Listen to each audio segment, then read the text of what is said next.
Welcome back in McElroy and Cubelic in the morning. It is 8 a.m. Hour number 2 underway, Wednesday, November 19th, right here on Jocks. Talk more college football playoff rankings and the level of disappointment that I have provided the majority of listeners here on the show today. Before we do any more of that, Greg, please tell our listeners about Bromberg's.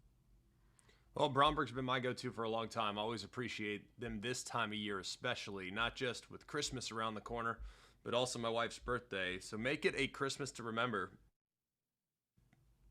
with a custom piece of jewelry from Bromberg's. The master jeweler, Philip Flanagan, can handcraft something truly one of a kind. It's designed just for you or for someone you love. Whether it's reimagining an heirloom or creating a brand new design, a custom piece from Bromberg's is a gift that tells your story. Visit Bromberg's in Mountain Brook or the Summit and make this holiday season unforgettable. All right, let's go to Don in Oxford. Wants to talk college football playoff rankings. Welcome into the show, Don. Are you in Oxford, Alabama, or Mississippi? Oxford, Alabama. There we Listen, go. I appreciate you. Listen, Cole, Greg, I appreciate you guys. You guys do a great job. And I'm like you, Cole. If you don't like it, turn the channel. But anyways, listen, Greg, from the get-go, from the very start of the college playoffs selection thing, you know, it said strength of schedule, strength of record. They haven't gone by that. And if they've gone by that, it has been so small. I thought that was going to be the criteria, and apparently it has very, very little value. And I don't understand if you're going to set it at those parameters and, you know, strength of schedule, strength of record, and your wins and losses. What's it matter if you run the ball 40 times or if you don't pass the ball? You know, there's no way in the world if you went by just strength of schedule alone. I mean, even the two teams that are 1 and 2, what are their strength of schedule? Come on. And I know they've been dominant, and they deserve to be 1 and 2. They haven't lost. But listen, to drop Alabama down to 10, come on, that's ridiculous. And I got one more real quick question before I hang up.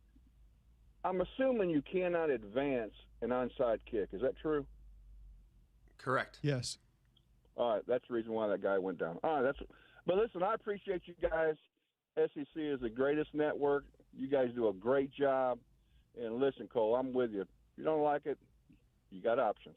Thank you, Don. guys. Appreciate you tuning in. Felix is in Birmingham. Wants to chime in on college football. Welcome in, Felix. Hey, Cole, and he stole my thunder a little bit there. I love it when you sit there and you tell people, if you don't like it, don't listen, change the station and stuff like that. And I certainly do hope that they let you take over a certain show when it changes next year. I don't think it's changing next year, but I appreciate you saying that nonetheless. Thank you, Felix. At least we provide entertainment for a quarter of the audience. I guess that's a plus when we look at it. GMAC, I don't know. I think it's probably more than a quarter. Ratings are pretty good, so I like where we're at. The thing about it is I actually do think, and you tell me if you disagree, Cole, the first edition of the College Football Playoff Committee rankings that they gave us 2 weeks ago, I actually thought they did value strength of schedule. Like No, you went out of your way to compliment them for utilizing that in multiple Correct. ways as well. And they did, and that was the first one, right? That was a couple weeks ago. And let's go back through it, okay? At that time, Ohio State, Indiana, A&M were top 3. Bama was 4. Georgia, Ole Miss. BYU and Texas Tech, they didn't have the strength of schedule. Oregon, by the way, at 9 that week, did not have the strength of schedule. Like, they were down a ways. You had 2 lost teams in Texas and Oklahoma that were rewarded because their strength of schedule was very good. Like, I actually thought the first edition of the College Football Playoff Committee rankings was really strong. But I do feel like this week they've regressed. And what I wanted to say, like, in the last segment before we kind of ran out of time, is that was what we were told all off season. Like, we were told all off season that strength of schedule would be weighted heavily. And I get that, and I respect that. So in the event in which you lose to a really good team, you would not be overly penalized. Like, it would be acknowledged that, man, at least you shot your shot. Like, you would get, I'm not saying you get moral victories. You don't get credit for a close loss against a good team. I've never aligned with that idea, but the committee did by having Iowa in the field a couple weeks ago. Like, the best thing on Iowa's resume a couple weeks ago was a close loss to Indiana. And they were at number 20, remember? I mean, so it was like, okay, this is, I understand this is good. They're actually practicing what they preach. And what I am really uncomfortable with is that now I feel like there's been a little bit too much weight applied to the eye test. Because frankly, how good is Pitt? None of us really know. Pitt might get steamrolled the next 2 weeks for all we know. They play at Georgia Tech this week. They play against Miami in the following week. Pitt might be a 7-5 football team, and yet Notre Dame is getting credit beating them badly. I just think that it's a dangerous precedent. Oregon's getting tremendous credit for smoking Minnesota. Like, to me, I just don't, like, what's Oregon's best win? Like, it's very, very average. I mean, I'm talking real average resume. The team that they beat the week before in Iowa is now 6-4. Minnesota and Iowa are the only two teams right now that are ranked, that are above 500 that they've beaten. Meanwhile, team 8 right behind them has 3 massive wins against top 20 teams. 2 of those 3 are on the road, I might add.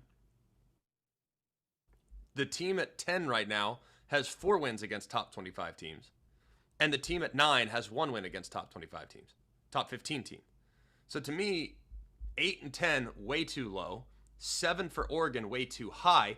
The order should be Oklahoma at 7, Bama at 8, Oregon at 9, Notre Dame at 10. And the committee probably got uncomfortable with the idea that, hey, you know what? Oregon just steamrolled Minnesota on Friday night. It would look really bad if we moved them down 2 spots, a spot, because they just killed a team. Well, I'm sorry. You start with a blank slate every week and you look at their strength of schedule, and it's not comparable to that of what Alabama and Oklahoma have played. So I can understand the frustration. I do want to give them a silver lining at some point here in the next hour, because I don't think all is lost. I don't think all needs to be concerned. Everything can be made right in the world here in a little bit. But yeah, if I were looking at it from an Alabama viewpoint, I'm very, very frustrated with what I saw last night. A couple of things that I wanted to get your thoughts on, because you've been around more conversations with this and been a little bit closer to it than we had. If the committee is going to nitpick individual teams, then I think we have the ability to nitpick individual rankings. Why do you believe right now Texas Tech is ahead of Ole Miss? Dominance. Okay. It's the same reason why Oregon's in front of Oklahoma.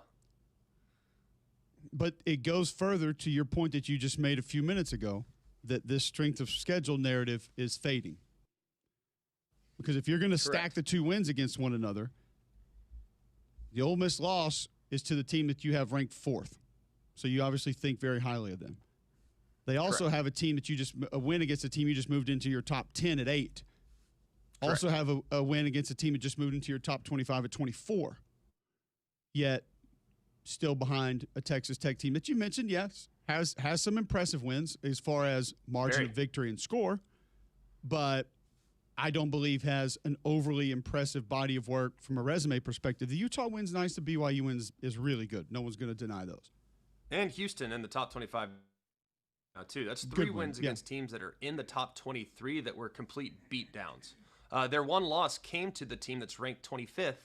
So not a terrible loss, and that was without their starting quarterback. I think that's why Texas Tech is getting so much credit, is that they actually had the lead in that game without their starting quarterback and gave up a 2-minute drive to Arizona State to win the game.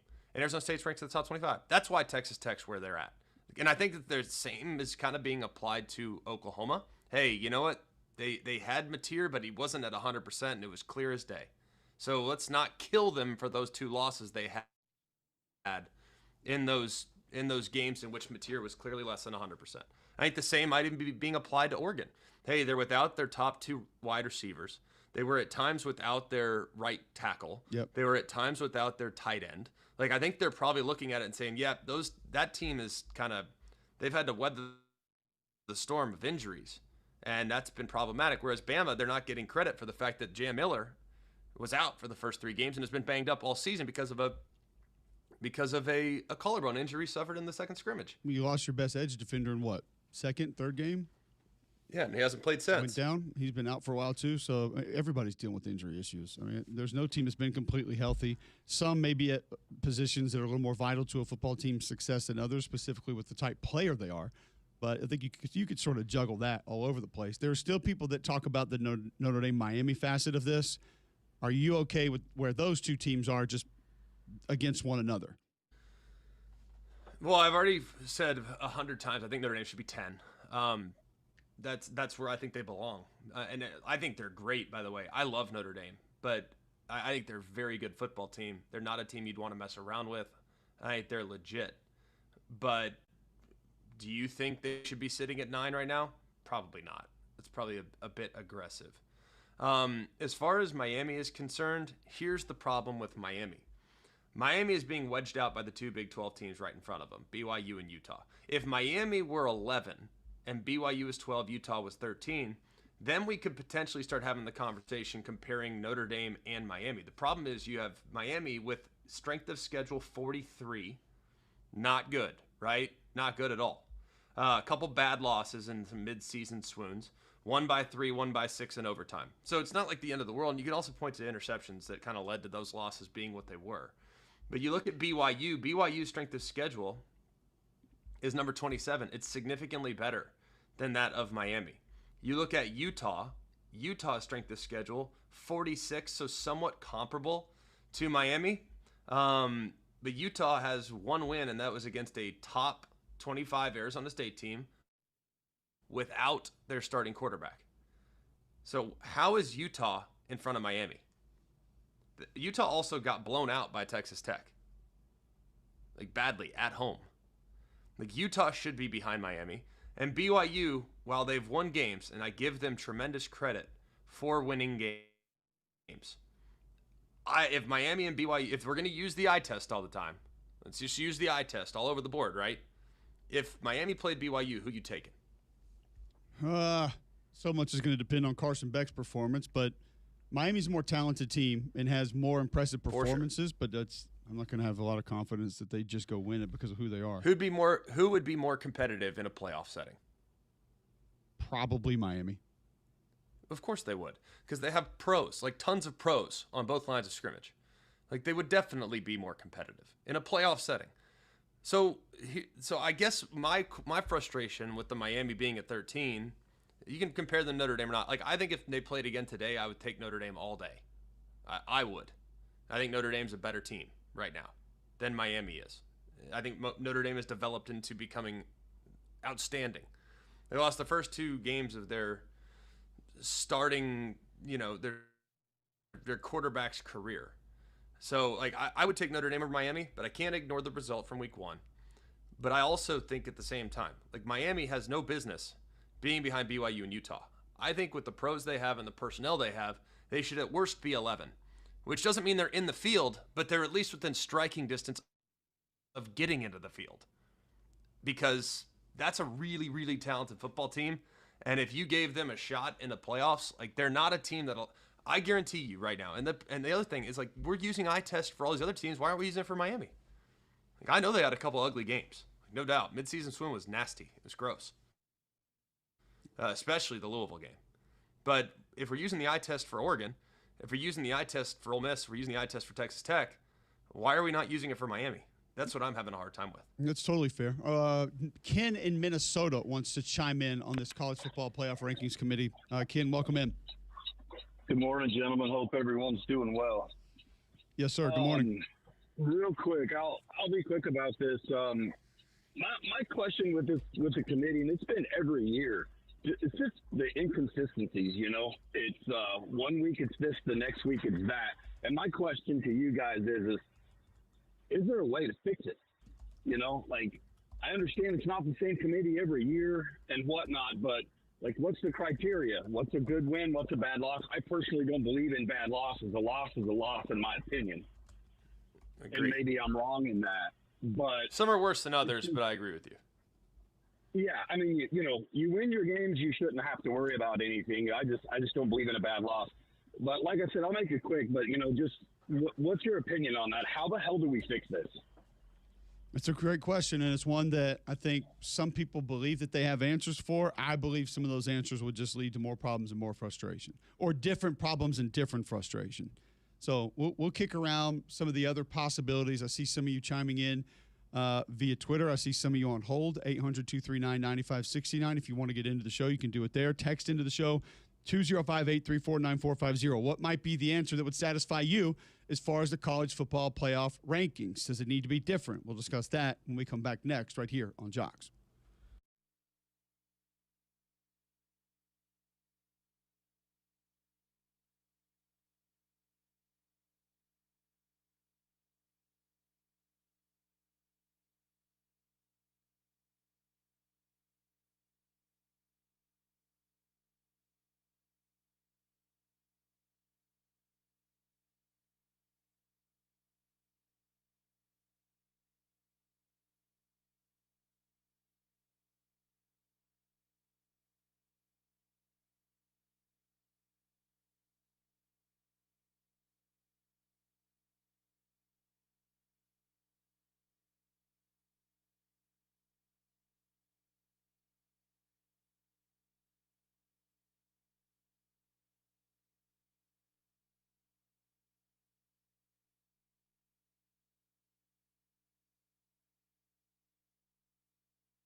All right, welcome back in. McElroy and Cubelic in the morning. Appreciate you guys tuning in.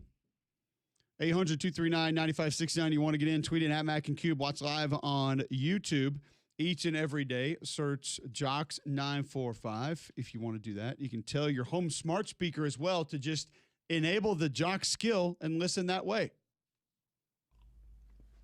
Bill Smith Buick GMC is the GMC Dealer of the Year, the national champion of GMC dealers. I was actually texting with Andy Cole yesterday, and they continue to have unbelievable deals on the lot.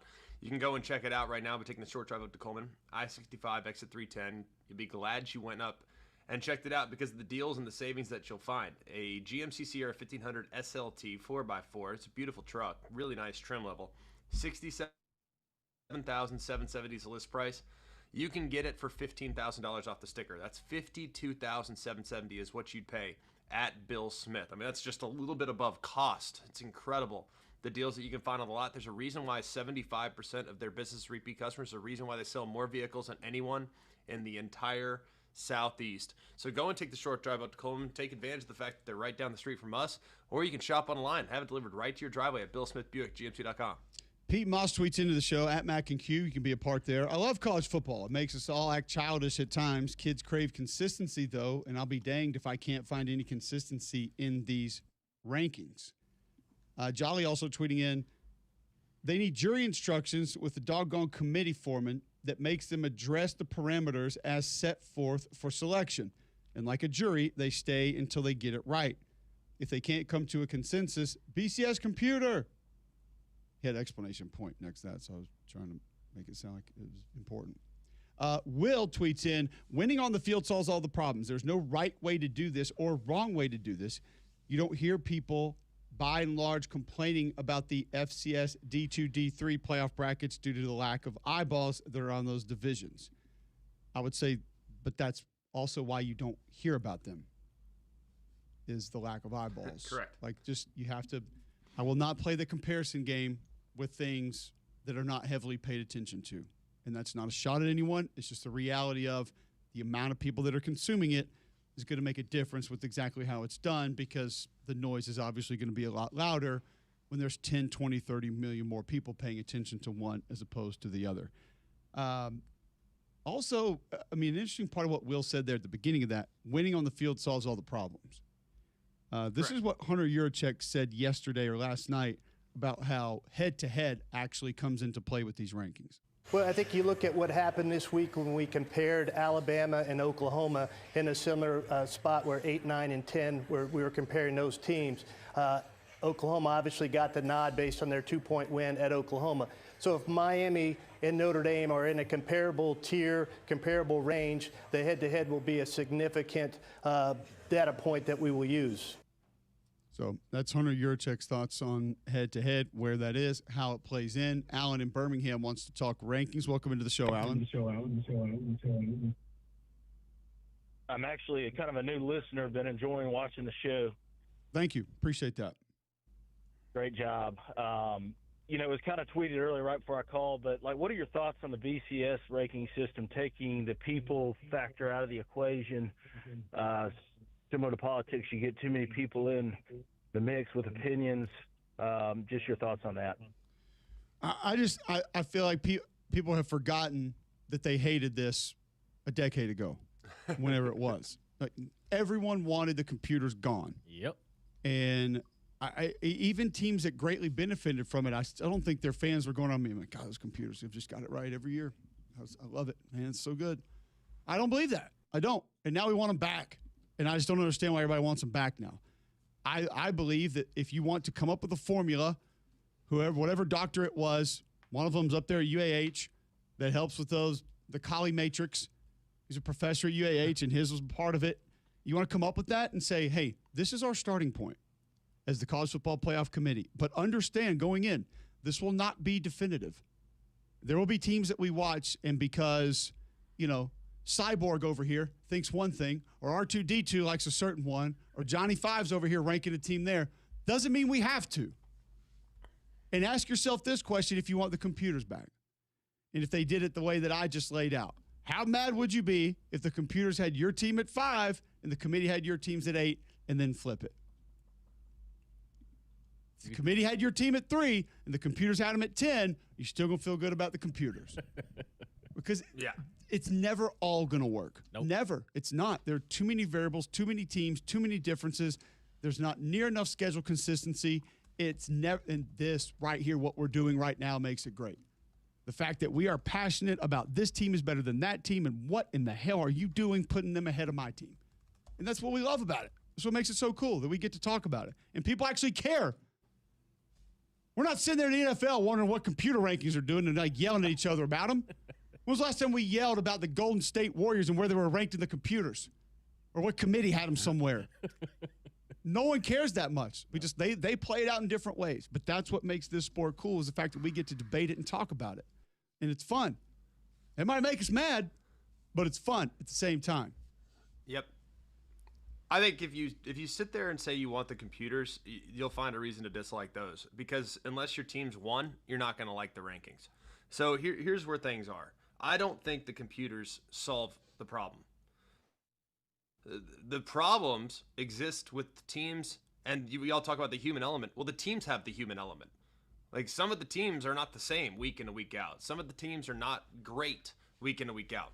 Now, would I adjust the criteria? Yes. I would still want people making the decision, because there is nuance to evaluating college football teams. And I'm not saying we're always going to evaluate them correctly, but this is not a binary world. We're not writing out code.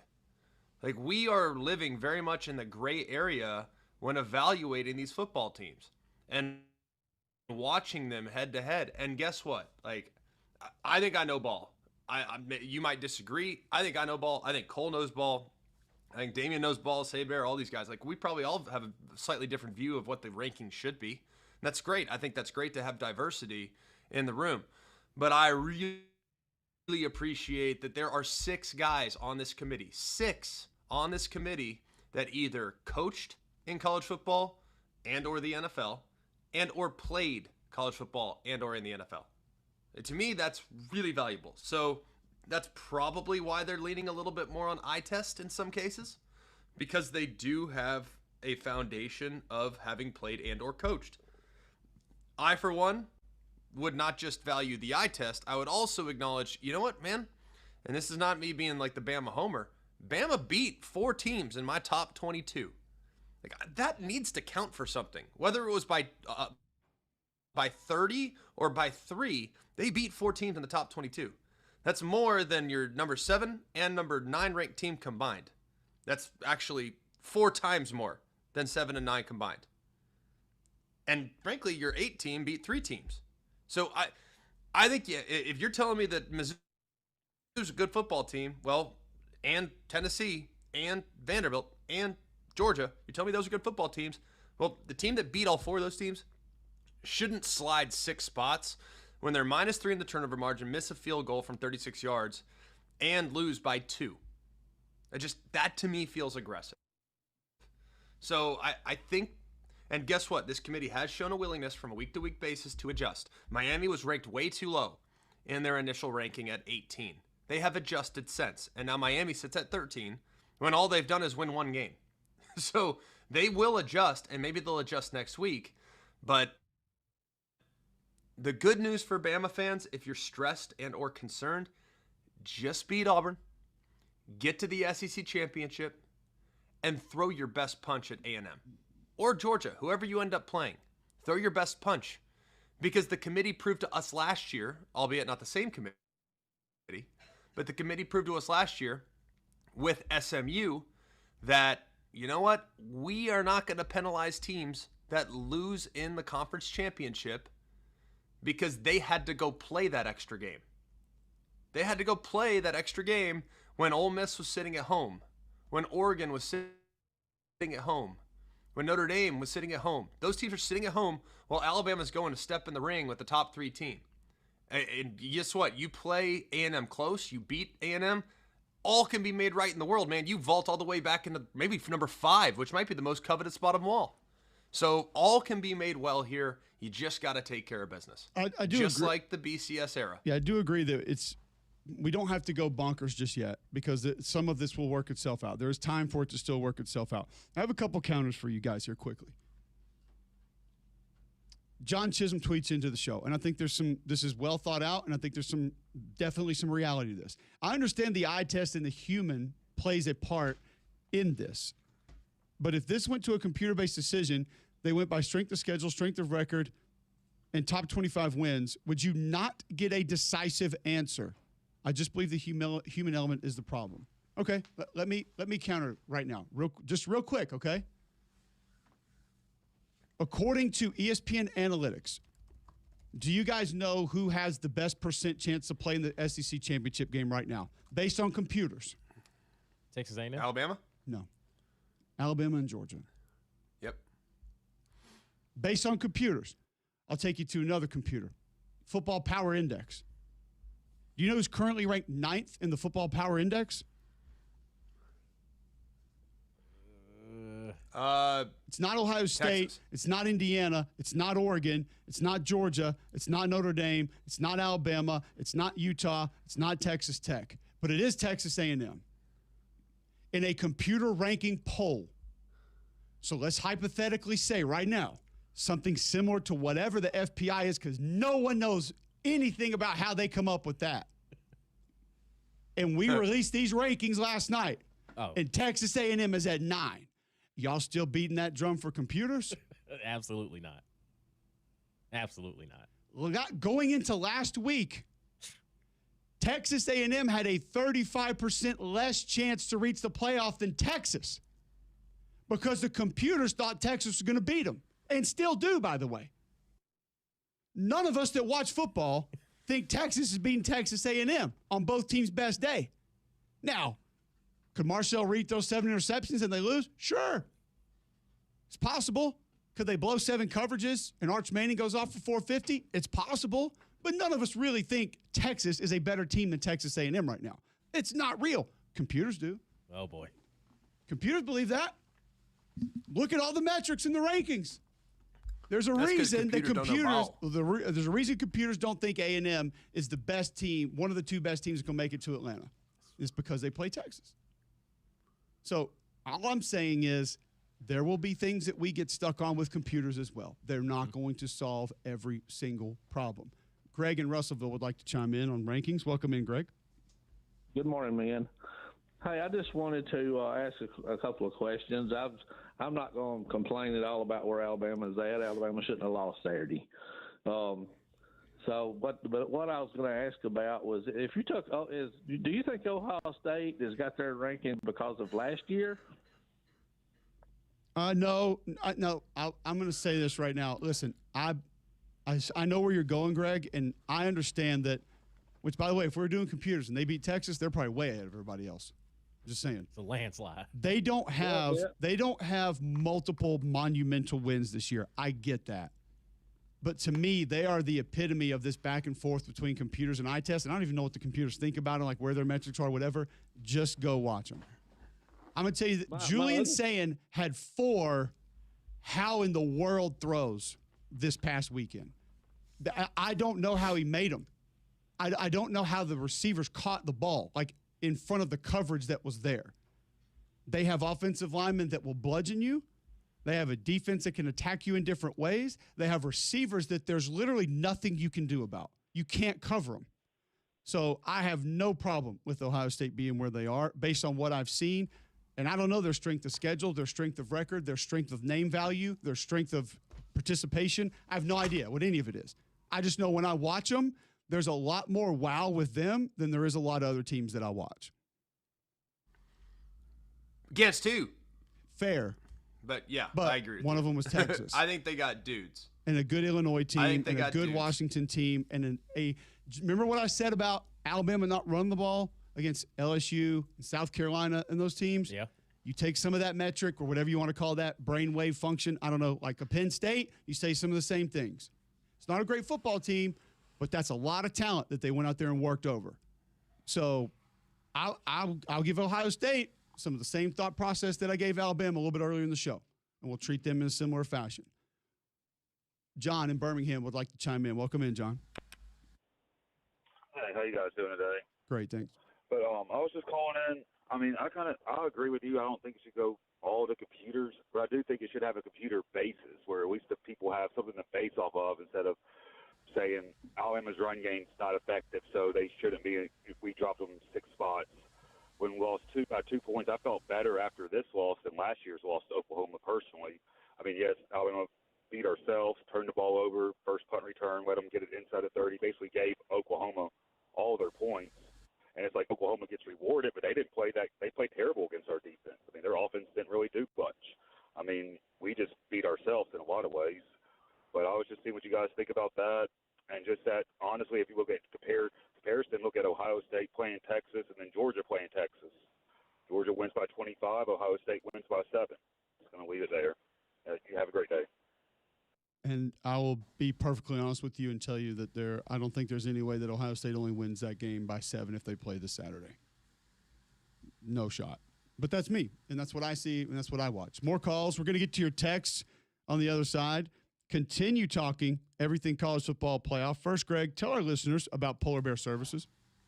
Well, Polar Bear Service has been my go-to for a very long time. Wes and the guys do an amazing job. I'm always very grateful to the experience I get when they come out to the house, and they've come out for a lot of different things. They've helped me with my plumbing. They've installed sinks. They've fixed toilets. They've done all kinds of stuff around the house for me. They also have helped me with some electrical stuff. They've taken a peek at some small appliances.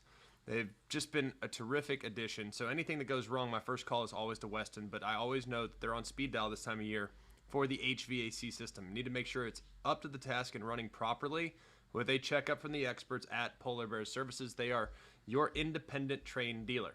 And I've been using them for years. I know you guys will have a great experience with them as well. So remember, if you have a problem with your electrical, plumbing, heater, air, just pick up the phone and call the Bear. It's 205-497-BEAR. It's 497-BEAR.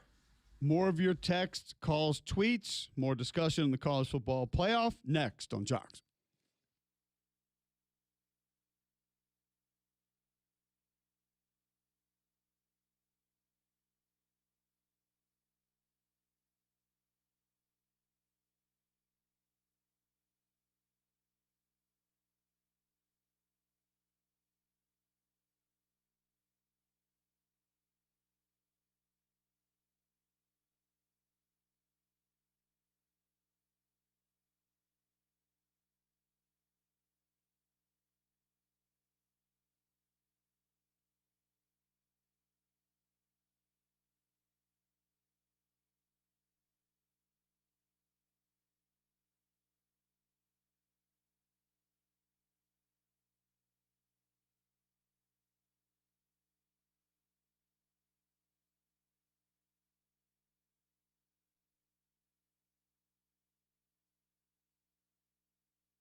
$8:39 Wednesday, November 19th, right here on Jocks. Appreciate you guys tuning in.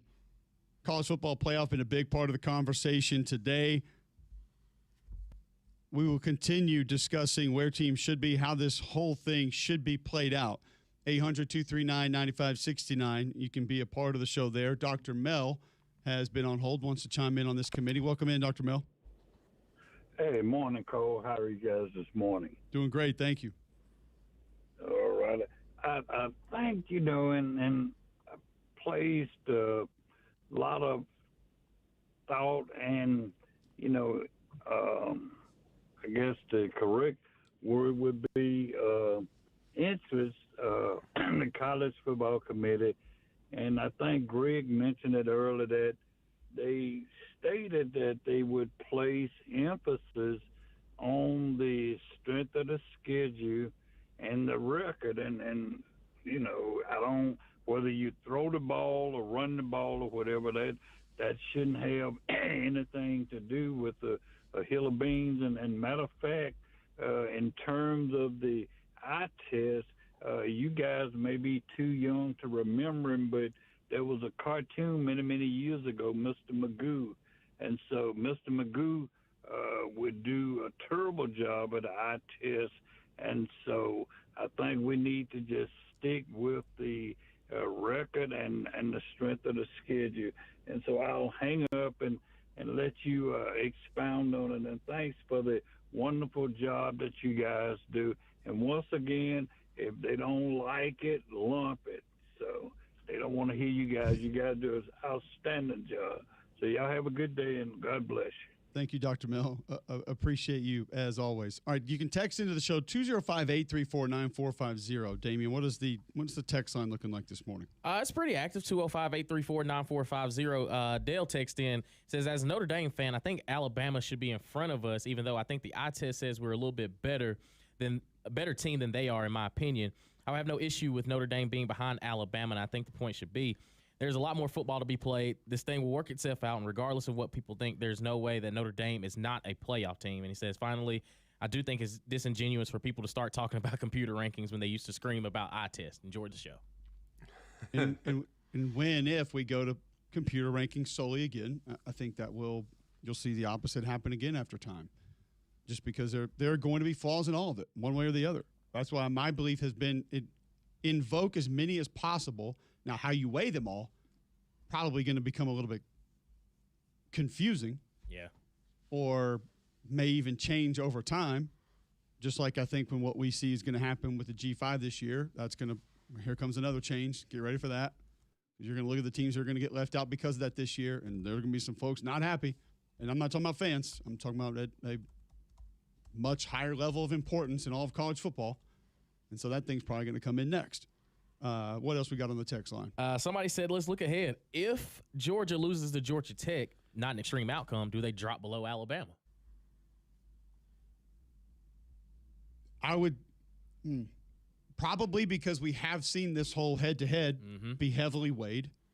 Some may actually depend on how Alabama looked against Auburn in that game.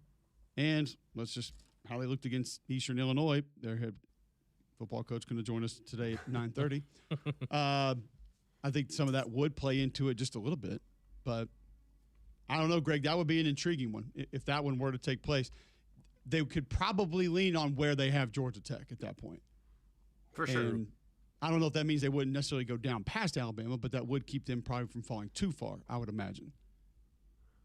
Yeah, I think it would be very much dependent to say, win, lose, binary, like we've always said. It's not binary all the time.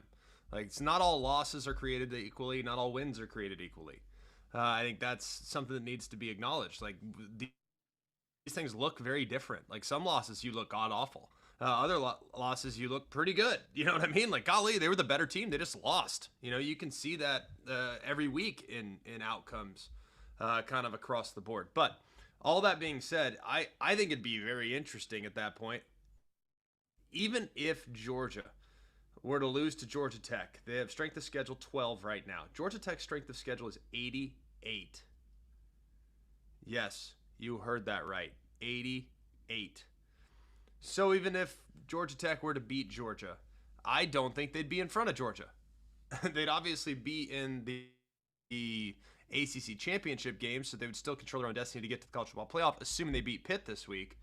But I don't think they'd be ahead. So that'd be Because there's no way you can watch Georgia and Georgia Tech right now based on a 12-game sample size and think, yep, Georgia Tech belongs way in front of Georgia. I don't think anybody would make that conclusion.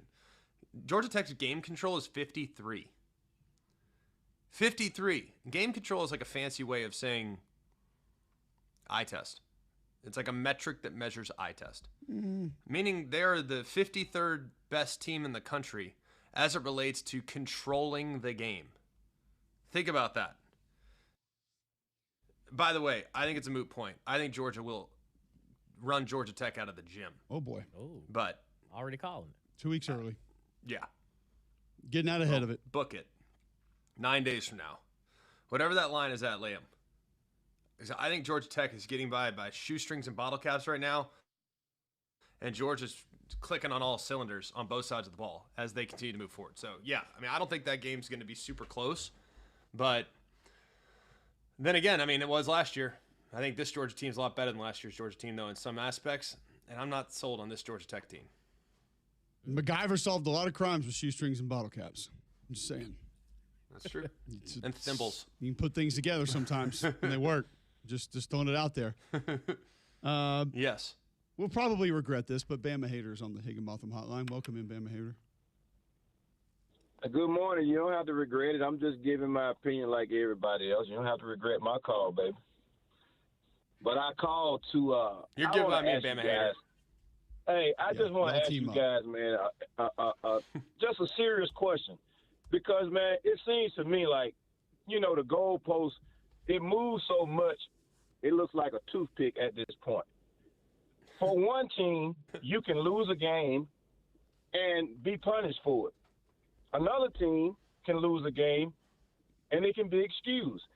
Now, I don't really want to go all the way off into that, but I wanted to ask you guys this question concerning my team. It said that I don't talk about my team enough, so I'm going to talk about the Hurricanes. According to the playoff criteria, my team, Notre Dame, and Alabama, 3 teams have 2 losses. Now, according to the criteria, like opponents is one of the metrics. My like opponent is Florida State between Alabama and Miami. We beat Florida State, and according to Greg, what he just said, the eye test, the score was 28-3 in the fourth quarter, and Cristobal took his foot off the gas. Alabama lost to that same team by 14 points. Head-to-head, Miami beat Notre Dame. We all have 2 losses. Miami has 3 ranked wins. So how is Miami behind Notre Dame and Alabama? That's just a simple question. Miami has one ranked win. So let's not twist it. Miami has 3 ranked wins. We beat Florida State when they were ranked. We beat South Florida when they were ranked. Come on now. We beat South Florida when they were ranked. We beat Notre Dame. Now, hater. You had me. We were on the same page. We were on the same page until you started throwing in. Go ahead. But Greg, let me ask you this: you can't on the day of the game. That's when we played a ranked team. No. Does LSU get credit for beating Clemson? Like, come on, man. Like, we're not doing that. Like, this is a smarter show than that. Okay, so you want to have that three wins. You have one. By the way, you have a win against a top 9 team right now. That's all you have to say. That's a really good resume data point. Don't try to alter the identity of Florida State. I also agree with you. I think your like opponent conversation is a very fair argument. You beat Florida State. Alabama lost to Florida State. The problem is right now, and the committee's told us this, whether they're right or wrong in this evaluation is up to the committee. I don't think Miami's in that pool of teams that you just referenced, Notre Dame and Alabama. I think Oregon, Notre Dame, and Alabama are in a little bit of a pool right now. Those 3 teams are being measured against each other. I think the top 3 teams are being measured against each other. I think teams 4 through 7 are being measured against each other. And I think 8 through 10 are being measured against each other, which means Miami is being measured against BYU, Utah, Vanderbilt, and SC. I'm assuming those are the 4 games, the 5 teams that Miami is being measured against. I would have Miami at 11. in front of BYU, Utah, Vandy, and USC. The committee has them currently at 13. So I can understand from a Miami fan's standpoint, what is BYU's best moment this year? BYU has a nice win against Utah. Very, very good win. 3-point win at home, right? That's it. Not a single other win against a ranked team.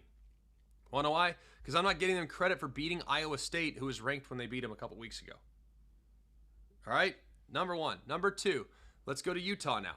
Utah got killed by Texas Tech at home. Utah killed Cincinnati, which was very impressive. They, of course, lost to BYU. They killed Cincinnati, and they beat Arizona State without their quarterback. So if we're now acknowledging like, oh, well, they were without their quarterback, we do that with Oklahoma, we do that with Texas Tech. Like, they were without their quarterback. So you beat a team badly that's in the top 25, sure, at number 25, but they were playing with one arm tied behind their back. Like, Utah has no business being 12. I'm sorry, they don't. Like, I love them. I think they're great. I love their program. I love their organization. Like, I love Utah. Traditionally, they don't belong in the top 12. They don't. Miami should be at worst 11.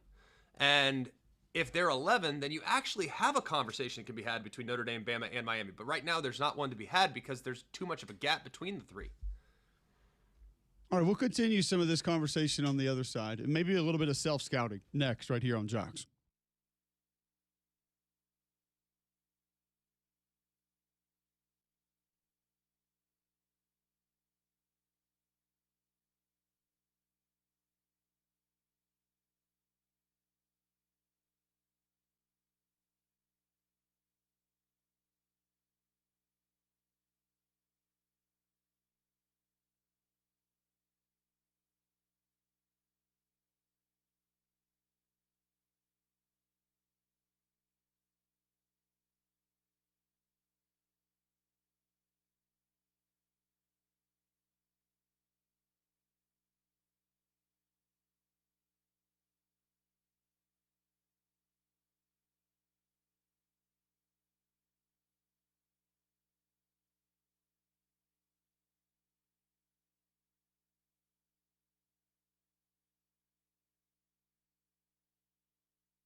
Tell him to hold on through the break.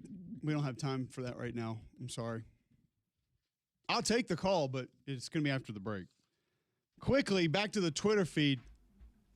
Skipper Doodle is chiming in on the show today, which probably should where I immediately turn around and just do a U-turn and not even go down this path that we're going to. I actually believe a portion of this is fair, and I want to get your thoughts on it first. Only problem I have with that Mac and Cube is incessant use of, quote, chime in by Cole. And also Conrad on early show. It's nails on chalkboard. We all have those phrases. We all have those terms. We all have those words that just, we can't handle them.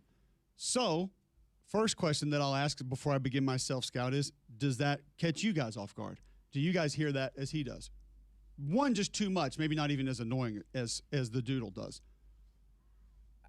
I'm not a stickler for the word, I guess. Like, it doesn't. John, do I say chime in too much? I don't know, but also I didn't think you interrupted your wife, but apparently that happens too. That's so right, who knows, right? Yep. I actually, maybe not anymore, because I self-scouted myself on that one. Look what happens. Like, I don't. Chime in, Greg? Is it too often? Are you in the car with Skipper Doodle here? I've literally never thought about it. Yeah, right. It's never crossed my mind. Well, I will make all of Birmingham and beyond this promise. By God, I'll go back to the drawing board on chime in. So what are you going to say? Like, let's wrangle in these calls? Every offense needs answers, okay? Slide protection ain't always it. Neither is chime in. So we're going back to the drawing board here. We got to come up with either a new personnel grouping, a new formation. We might even have to bench somebody. But we will get away from that here on this show because we do self-scout. Just not for idiots. Skipper Doodles, yes. Skipper Doodle. We will absolutely go back to the drawing board for them every day of the week. More college football talk next right here on Jocks.